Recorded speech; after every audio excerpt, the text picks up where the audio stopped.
And I believe you give it to the same blacksmith that we were just at. Though it could be the magical blacksmith too. Not sure about that. Could be either one of those.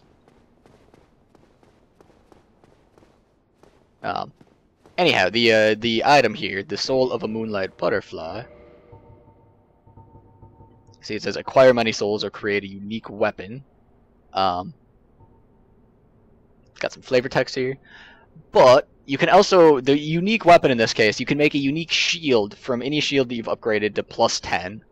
And the unique shield is like game-breakingly good. You want this shield largely because it allows you to shoot out a magical attack that does twice as much damage as your right-hand weapon. So if you've got a strong weapon in your right hand and you shoot that out, it will rock people for you.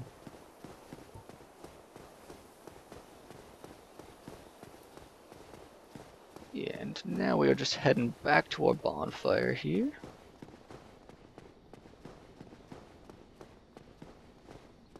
And I'll go ahead and show you guys all of the traps that you can spring between here and there if you don't skirt around that far side. So here you see that there's 2 of those big golems and some plants, and then there is a 3rd big golem. This could have been a horrible idea. This might have been the worst decision I've ever made, because if one of them casts a spell on me to slow me down, I'm pretty much just gonna die. I don't know if the golems will actually chase you all the way out here, though. I don't know, let's burn a fireball on this guy that's chasing me here.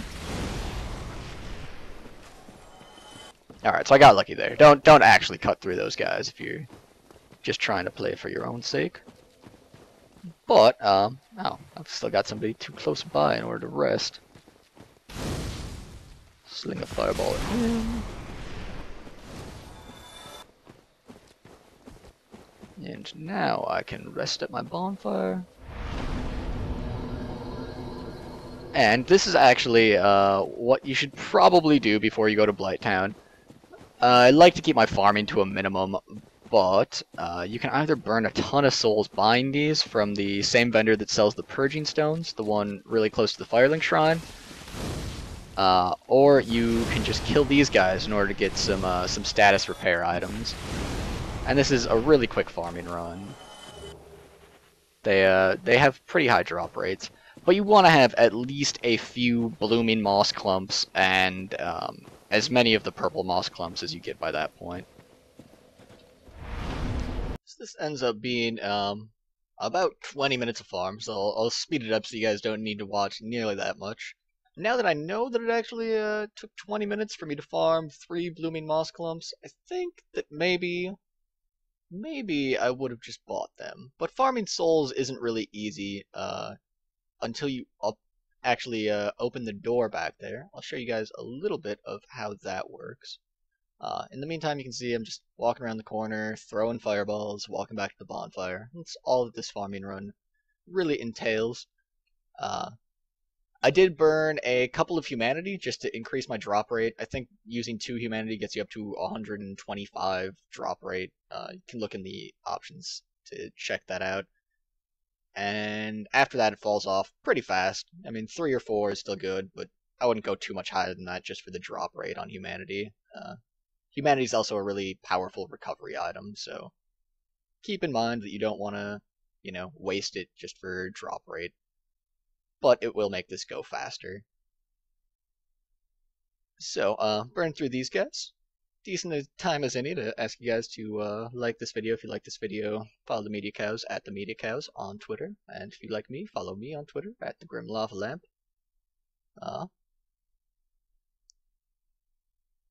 So up in Blighttown, we are going to see a lot of poison and a lot of toxic are the 2 status ailments down there. And just doing this will help you out tremendously for running through Blighttown.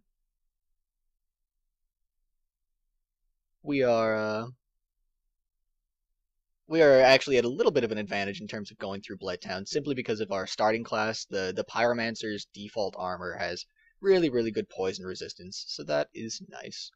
And I am just about up to the cap on, or the arbitrary number of blooming moss clumps that I decided that I wanted. And you'll notice that my souls have gotten kind of high. So I am going to do something with those. So I need to. I decide at the end here that I'm going to do a little bit of soul farming and a little bit of extra exploration of the Dark Garden. You guys will see that in a second here.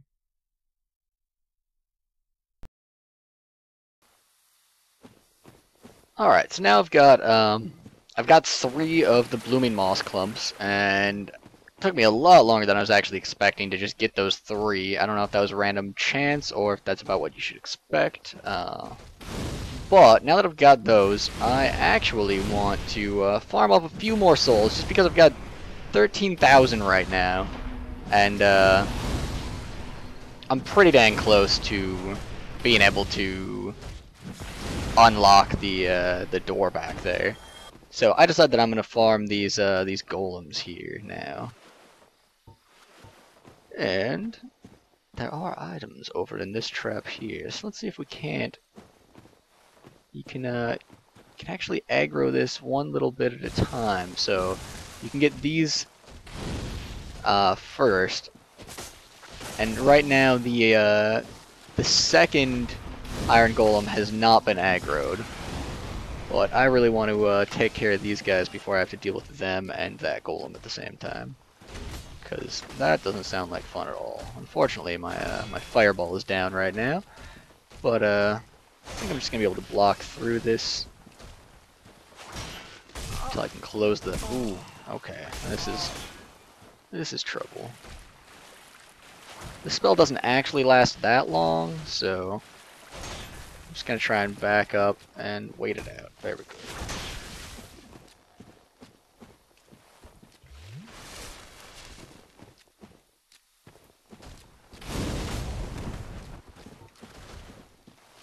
Use that range. Oh, and that tree actually took damage there. Huh. Anyhow, now we can just get in close on this guy and burn some combustion on him. We've got plenty of charges on that to kill him. And there we go.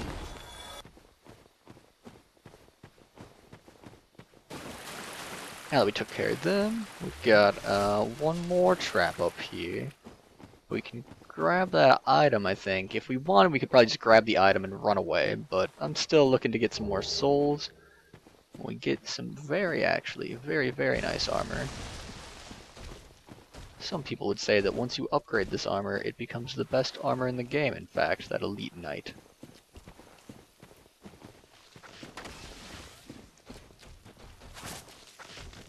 I will just say that we'll probably be switching to at least some of it as much as we can without getting too high of an equip burden in the near future.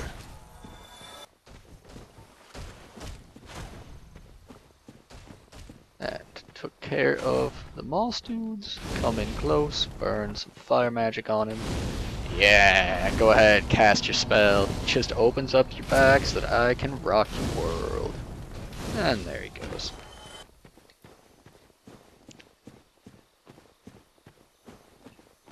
And I'm actually out of fire magic now, entirely, so I do not want to go fight that one last golem. But while I'm here, I will go ahead and break this tree, since we noticed that the tree took some damage. Might as well kill the tree.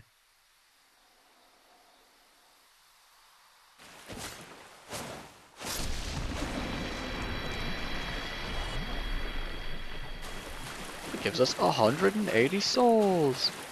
Yay! And that tree actually migrated from over here. Normally that tree will be in this gap, but at a pace where we didn't notice it was moving at all, I managed to make it over to that walkway. But it is actually a little bit of a hidden chamber here. Got some frogs in it, but nothing too concerning.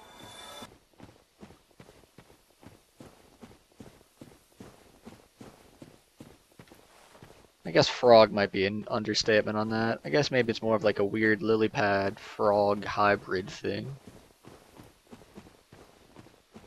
There's another slowly moving tree. I hope it doesn't hurt anyone's feelings that I'm killing the tree. Even though it's not doing anything to me. It's worth 180 souls, darn it. And I'm hard up for souls.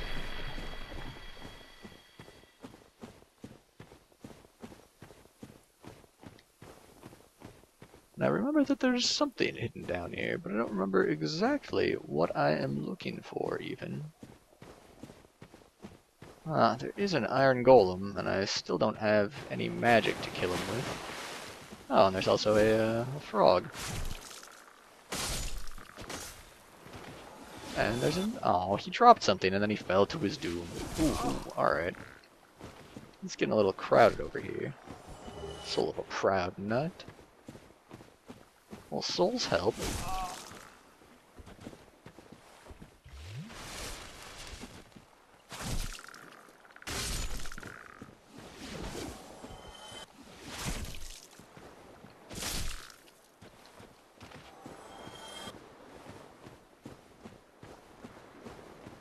Try jumping off. I don't know if I bought them, but you can actually use prism stones that you can buy from the female undead merchant. Again, she's the creepy sounding one that sells you moss. If I have some prism stones, I would drop one down to see if that's actually true that you want to fall off of here. But I'm going to go ahead and say that just looks to me like a trap. I don't see any way of actually getting onto that lake. I think that that's just gonna kill me if I go over there. Oh, and I have upset the golem. Oh dear. Oh, that looks like probably it's where I'm supposed to go. But it's best not to run from something that can cast slow magic on you if you can avoid it. I'll just wither this guy down here. I think that sticking with fearsome strikes with the Uchi Katana is going to be the way to go.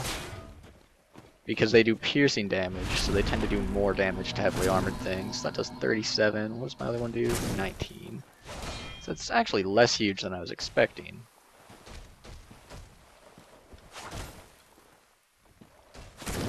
But I still think it's a lot more time efficient to just use the fearsome attack on him. You just do that.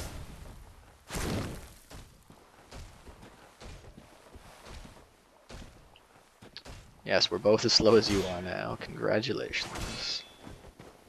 It's really the rolling that hurts more than anything, that you can't roll when he casts that spell on you. And down he goes.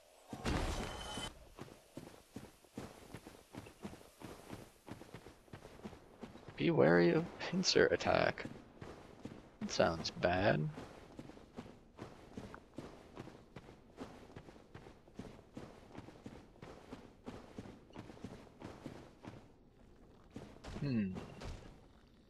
That's a golem. It said be wary of pincer attack. That would mean that there would be a second thing behind me, but that doesn't seem to be the case. I don't want to fight him in a hallway, but I don't know if I have a choice about it.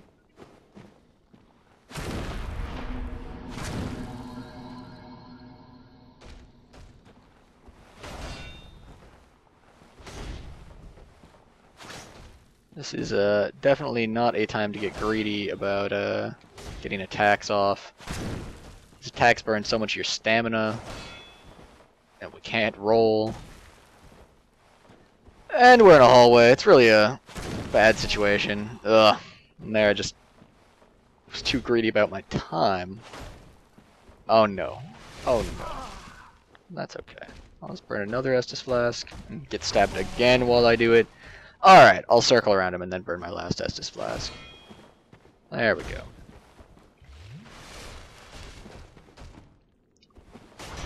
But he has already cast his spell, and it's worn off of me. How do I feel? Maybe that 4-hit combo is better. I take back what I said about the fierce attacks being better. Yeah, that kills him faster, I think. And we are going to explore up here. I'm pretty sure we're reaching the end of the line. Here, yes. Gives me a wolf ring. And what that does is, it increases a stat that I haven't actually told you guys about. it is better than this blue tier stone ring. It boosts your poise. So your poise is visible here at the top. And in this case, it's going from 5 to 45. What poise does is it makes it more difficult to stun you. So when something hits you, it'll be less likely to actually like jar you, knock you back, things like that, if you have higher poise. So now we are just on our way back to the bonfire. I suppose while we're on our way, we can burn some souls in order to see where we actually stand in terms of getting to that 10,000 or 20,000 to get the key. The really nice thing about the key, I know you guys have probably heard enough about farming for one episode, but the nice thing about the key is that it costs 20,000, and it's kind of a pain to get the 20,000 in the first place. But there's actually a place where you can farm like 7,000 souls at once right behind it. So hopefully this Soul of a Proud Knight, yes, it's worth 2,000. Perfect. Perfect. Giving us that 20,000 souls that we need. On our way to the blacksmith.